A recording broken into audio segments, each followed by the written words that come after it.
permítame que le diga al señor Blanco que su situación personal y laboral no tiene nada que ver con la situación personal y laboral de los trabajadores y trabajadoras que tengamos aquí. No haga trampas al solitario, y pretenda usted empatizar con una situación que es muchísimo más complicada. Muchísimo más complicada, insisto, los trabajadores y trabajadoras, mucho más que la suya, básicamente por la posición que ocupa hoy usted en día aquí. Pura demagogia.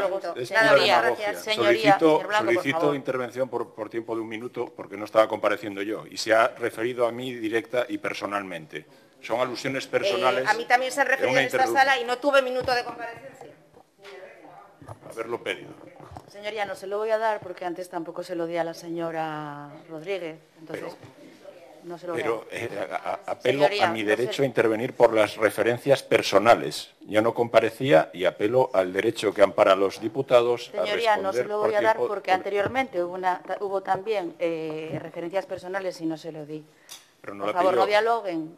No la pidió la intervención por Señoría, no tiene el tiempo.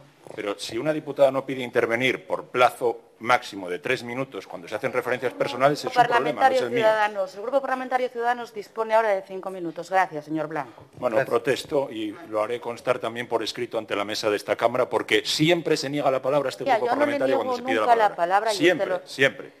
Bueno, pues siempre se nos niega a nosotros, aquí y en los plenos. Bueno, haga usted lo que no me trate como si fuera mi madre. No, ¿como si fuera? Mi madre. Bueno. Por favor, haga usted. No, lo que quiero es que se respete a todos los grupos parlamentarios por igual, que no sucede en esta Cámara. Señoría, antes se dio lo mismo y esta presidencia no dio el minuto a la diputada y ahora estoy haciendo lo mismo. Nada más. Yo sé que todos tenemos Anteriormente la diputada no pidió ese tiempo. Yo sí lo pido expresamente. Hay una diferencia sustancial. Para ejercer un derecho hay que accionarlo. Vale, señor. Bien, señor Blanco, ponga usted la queja entonces, ¿de acuerdo? Gracias.